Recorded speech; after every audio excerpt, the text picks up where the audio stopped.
Malik advocate और आप देख रहे हैं एस्केप फ्रॉम केज। ये पाकिस्तान की जो पॉलिटिकल सिचुएशन है ना, इसमें खबरें बड़ी तेजी से फैलती। इस पॉलिटिकल सिचुएशन में जुडिशरी की ज़ुबूहाली का जिक्र भी करना पड़ता, इसमें ब्यूरोक्रेसी की जो मनमानी है इसका जिक्र भी करना पड़ता, और ताकतवरों का तज़किरा किए बगैर तो पॉलिटिक्स मुमकिन ही नहीं है। क्योंकि किसी हद तक हम ये कह सकते हैं कि पाकिस्तान की जितनी भी पॉलिटिशियंस हैं वो बगैर किसी रीढ़ की हड्डी के फिरे जाते हैं, और जिसके अंदर थोड़ा बहुत रीढ़ की हड्डी है या सिस्टम के सामने टकरा सकता है, और वो आपके सामने आजकल जेल में है, जिसका नाम इमरान खान है। हुआ क्या, मजे की बात थी। मजे की बात थी कि 7 जजेस इस्लामाबाद हाई कोर्ट के वो एक लेटर लिखते हैं चीफ जस्टिस ऑफ पाकिस्तान को अबाउट द इंटरफेरेंस ऑफ ताकतवर इदारा, ठीक है, एस्टेब्लिशमेंट की इंटरफेरेंस के बारे में। खुफिया एजेंसियों का स्पेशली बात किया जाए, खुफिया कैमरा लगाने का तस्करा, डराने का, धमकाने का, अगवा करने का, ये सारे इल्ज़ामात लगते हैं। ये खत जाता है चीफ जस्टिस ऑफ पाकिस्तान के पास, ये 7 जजेस की तरफ से। बजाय इसके कि चीफ जस्टिस साहब इसके ऊपर एक फुल बेंच तश्कील देते, उन्होंने मुलाकात की शहबाज शरीफ साहब से।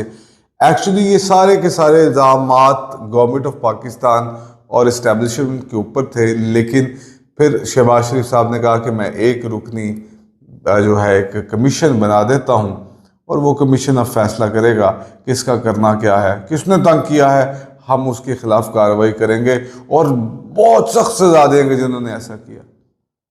या अगर जजेस झूठ बोल रहे हैं तो जजेस के ऊपर एक सख्त कार्रवाई की जाए। काजी फायज साहब ने उस कमीशन को एक्सेप्ट कर लिया। ठीक है जी, एक रिटायर्ड जज को उठाइए, उसको कमीशन का सरबराह मुकर्रर कीजिए, वो जाके जैसे मुल्क के अंदर होता है मिट्टी डालो और मिट्टी पाओ, ये सारा कुछ कर दिया जाएगा। काजी फायज़ साहब,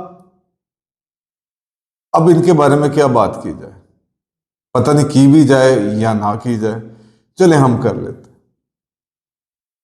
आज उस कमीशन के जो सरबराह थे उन्होंने इसे माजरत कर ली। उन्होंने कहा भाई मुझे इससे दूर रखो, मैं ये सब के अंदर नहीं आना चाहता।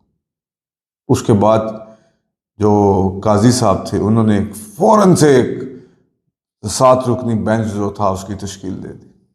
कमाल कर दिया, एक निज़ाम दिखाया कि अदल किस तरह से चलता। ये वो पाकिस्तान है जहां पे पाकिस्तान तहरीके इंसाफ के कारकुनों के साथ ऐसी ऐसी चीजें की गई जो आज से पहले कम से कम हमने नहीं देखी थी।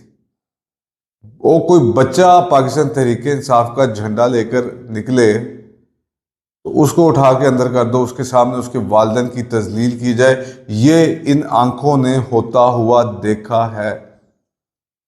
वो सहाफ़ी जो एस्टेब्लिशमेंट की बोली नहीं बोल रहे थे, उनके साथ जो हुआ वो भी हमने अपनी आंखों के सामने देखा।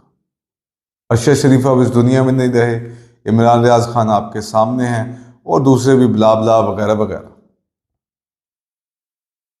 लेकिन जो पुलिस थी वो जो नून लीग की एक ज़ैली टीम के तौर पे काम करती है, जिसके मर्जी घर घुसे, जितनी मर्जी चादर चार दीवारी को पामाल किया, जो कुछ मर्जी किया, लेकिन पाकिस्तान की अदालत पे आफरीन है वो खामोश रही, क्योंकि रूल ऑफ लॉ की जो डेफिनेशन किताबों में थी और जो हम लोगों को पढ़ाई गई थी वो ठीक नहीं थी। रूल ऑफ लॉ की डेफिनेशन ये थी कि जो ताकतवर कहेगा वो होगा, जो वो करना चाहता करे। ये जो पाकिस्तान के अवाम है ये सारे भेड़ बकरियां हैं। ये वो चीफ जस्टिस साहब हैं जिन्होंने सब कुछ होता हुआ देखा और अपनी ताकतवरों की कानून की डेफिनेशन को इंप्लीमेंट करवाया, क्योंकि रूल ऑफ लॉ यही है। अब मसला आ गया 7 जजेस के ऊपर। ये उन तक को कवर अप नहीं करने पड़ते जो बंदा अपने इदारे के साथ सिंसियर नहीं, बल्कि सिंसियर का लफ्ज हम यूज नहीं करते। इन 7 जजेस को भी समझाइए कि जनाब रूल ऑफ लॉ ये नहीं है जो किताबों में लिखा है। पाकिस्तान में रूल ऑफ लॉ वही है जो ताकतवर और माफियाज चाहेंगे, जो एस्टेब्लिशमेंट चाहेगी। खैर, ये बेंच बन गया और हमारी अदालतों ने बड़ा अच्छा काम किया। हम 130वें नंबर पर हैं जरूर, लेकिन इसका यह मतलब नहीं कि हम इंसाफ नहीं करते, क्योंकि दुनिया ने अलहदा किताबें पढ़ी हैं और हमने अलहदा किताबें पढ़ी हैं। पढ़ी शायद हमने भी सेम है, लेकिन मसला यह है कि पाकिस्तान की कुछ खुफिया किताबें हैं कानून की जो हम सबको पढ़ लेनी चाहिए थी, और अब हमने अजबर कर ली हैं। काजी साहब, पाकिस्तान के तमाम ताकतवरों से हाथ जोड़ के अब हमने उन किताबों को हमने मेमोराइज कर लिया। अब हम देखेंगे कि आप देखेंगे कि हम वही कानून को फॉलो करेंगे कि जो ताकतवर चाहेगा वही होगा। पाकिस्तान की पुलिस, पाकिस्तान की जुडिशरी, पाकिस्तान के लोग, पाकिस्तान के सब लोग आपके आगे गुलामों की तरह पेश आएंगे। अब मैं दुम हिलाते का लफ्ज यूज करना चाहता था, वो मैंने कहा नहीं छोड़ो, वो नहीं करते। तो अब बेंच तो बन गया, बेंच बन गया, अब मजबूरन बेंच बन गया। अब क्या ये एक ऑर्डर पास करेंगे 7 जजेस मिलके कि ब्ला ब्ला ब्ला ब्ला ये चीजें कर लो, कोई इस तरह इंटरफेयर नहीं कर सकता, कोई फलाना नहीं कर सकता, या इन लोगों के ऊपर उल्टा केसेस चला दो। ये तारीख बताएगी, होगा इन लोगों के साथ वही कुछ। और बहुत से लोग तैयार बैठे हैं, खबरें आ रही हैं। एक हद होती है ना किसी चीज की, अब हद जब तजावुज करेंगे तो फिर लोग कहीं ना कहीं तो बोलना शुरू होंगे, कहीं ना कहीं से तो आवाजें आना शुरू होंगी। तो अब यहां तो इनकी खैर नहीं या निज़ाम की खैर नहीं। पाकिस्तान में आमतौर पर खैर उसी की नहीं होती जो थोड़ा बहुत सच बोलने की कोशिश करता। ज्यादा तो खैर हमने कभी बोला ही नहीं, थोड़ा बहुत सच बोलने की जो कोशिश करता है खैर उसकी नहीं होती। बाद में फिर उसका सॉफ्टवेयर अपडेट हो जाता है और वो ठीक हो जाता है। और ये जो जुडिशरी की तस्वीर थी ना, ये तस्वीर जब आम पाकिस्तानी को दिखाई जाएगी तो आम पाकिस्तानी तो सर पकड़ के बैठा है कि यार मैं करूंगा क्या, मैं जाऊंगा किधर। कोई ताकतवर, कोई पुलिस वाला, कोई ब्यूरोक्रेट, कोई कुछ अगर मुझे कोई तंग करेगा तो मैं जाऊंगा किधर। इन अदालतों के अंदर इतनी कैपेसिटी मौजूद नहीं है कि ये मुझे मेरी कोई दाद रसी कर सके। ये अभी बहुत सारे केसेस थे। अभी ये एक जस्टिस साहब ने इस्लामाबाद के जो डिप्टी कमिश्नर साहब थे उनके ऊपर उनको सजा दी कंटेम्प्ट में, कोई उनको पकड़ने के लिए तैयार ही नहीं था।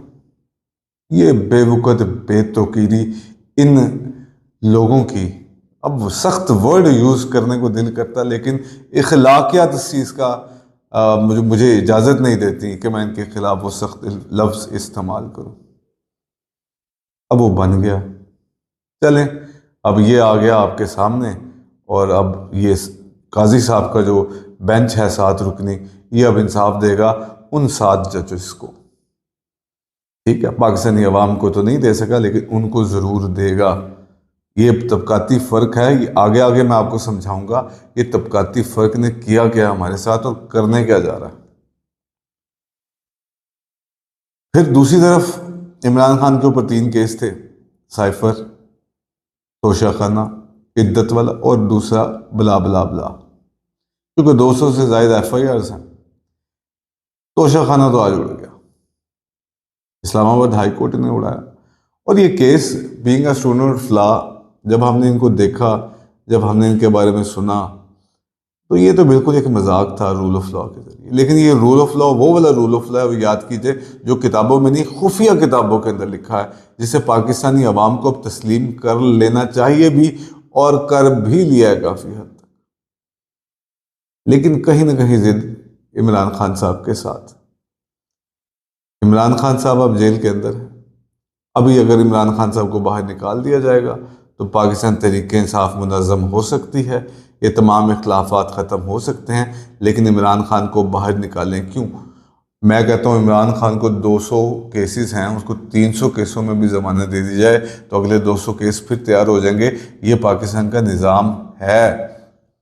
अब इस निज़ाम के लिए सिर्फ एक गाली बनती है, इस निज़ाम पे सिर्फ एक लानत बनती है।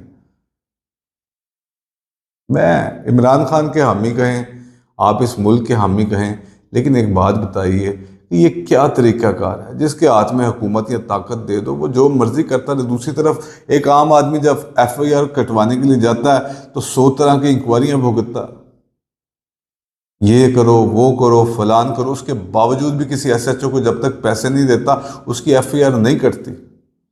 अब तो अदालतें कहती हैं कि यार SHO को जाकर को 20-25 हज़ार देना था, वो FIR काट देगा, आप यहाँ पे क्या लेने आए? जब अदालतें ये बातें कहेंगी तो फिर आगे तो बात रह ही गई ना कि आगे हमने क्या करना। इस सब के बावजूद भी हम इतने बेहिस और बेज़मीरे लोग हो चुके हैं। ये जो हमारी ताकतवर लीड है इतनी मर्जी मज़े से झूठ बोलती है कि मैं अब इसके बारे में आपकी क्या बात करूँ, आपके सब लोगों के सामने है। पाकिस्तानी अवाम को तो खैर छोड़िए, नून लीग के सपोर्टर से भी मैं कहता हूँ, हमने ताकतवर को सलाम करना सिखा दिया, गर्दन झुकानी सिखा दी। इनकी मेहरबानी है, इन्होंने हमें ये काम करवा दिया। अब अगर बात दूसरी तरफ चली जाएगी कि जनाब अब मेरा दिल करता है कि मैं आज़ाद हूँ, अब मेरा दिल करता है कि मुझे बोलने की आज़ादी हो, अब मेरा दिल करता है कि मेरा मुल्क भी तरक्की याफ्ता मुल्कों की सफ़ में शामिल हो, अब मेरा दिल करता है कि यार हर जगह पे हमारी जगह सही ना हो, अब ये शहबाज शरीफ, नवाज शरीफ, ये मरियम, ये आसिफ जरदारी, बिलावल, मौलाना, इनसे मेरी जान छूटे। लेकिन मेरा दिल करता है इसके लिए प्रैक्टिकली कुछ ना कुछ बोलेंगे करेंगे तो फिर जाके आएगी। कभी ना कभी तो हमें खड़ा होना पड़ेगा इस निज़ाम के आगे। ये निज़ाम नहीं ठीक सर, ताकतवरों के अपने लिए ठीक नहीं है, उनके लिए तो इंडिविजुअल्स के लिए ठीक है जो अपने बच्चों को, अपनी फैमिलीज़ को, जायदादों को सब कुछ मुल्क से बाहर बना लेते हैं। ये तो एक चारागाह है तो चरते हैं चले जाते हैं। अब ये देख लीजिए, ये निज़ाम है आपके सामने। ठीक है, एक साबका प्राइम मिनिस्टर है, इवन उसकी ज़ाती ज़िंदगी तक नहीं छोड़ी गई। तोशा खाना में आप कल्प्रिट हैं, लेकिन बढ़ बढ़ के बातें करते हैं क्योंकि इनको मिल जाते हैं तातार जैसे लोग, इनको एहसन भून जैसे लोग मिल जाते हैं, इनको इन जैसे वगैरह वगैरह लोग मिल जाते हैं जो शाह से ज़्यादा शाह के वफादार हैं, क्योंकि पैसा चाहिए, ताकत चाहिए, मुनज़्ज़म ये चीज़ें चाहिए।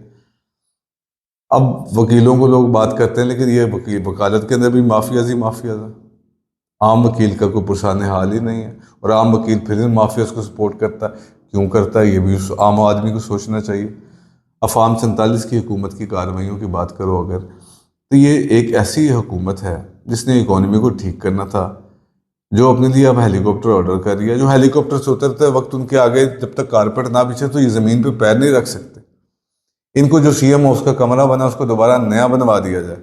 इनको जो वज़ीर-ए-आज़म हाउस के जो स्विमिंग पूल है उधर टाइलें लगवानी हैं।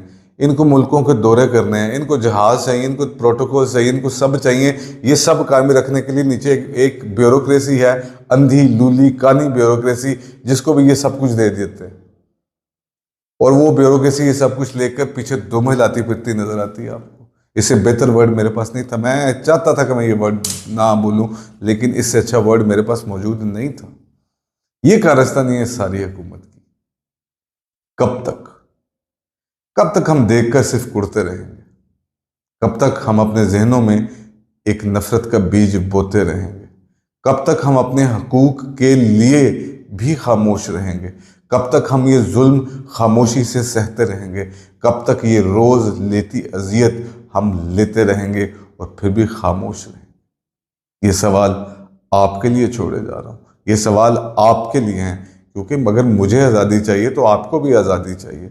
आज़ादी चाहिए सोच की, आज़ादी चाहिए काम करने की। ये ना हो कि हम पाकिस्तान में हल निकाला कि हम ये मुल्क छोड़ के बाहर चले जाएंगे, मुल्क बाहर के लोगों ने हमारे लिए दरवाजे बंद कर दिए हैं। वो हमें बातें भी करते हैं, प्याज भी खिलाते हैं, जूते भी मारते हैं। बस कीजिए, अब कुछ अपनी नस्लों के बारे में सोच लीजिए। याद रखिए, हम इस मुल्क को छोड़ के भी चले जाएं, लेकिन हम सब का, हमारी नस्लों का जो मुस्तकबिल है वो इस पाकिस्तान से वाबस्ता है। तो पाकिस्तान के लिए आवाज़ उठाइए, पाकिस्तान के लिए निकलिए, पाकिस्तान के लिए ये कीजिए। अगर आप समझते हैं इनसे फ़र्क नहीं पड़ता, आप गलत समझते हैं। अगर आप मायूस हैं तो मायूसी छोड़ दीजिए, सिर्फ बोलिए, बात कीजिए और आवाज़ उठाइए। अल्लाह हाफ़िज़।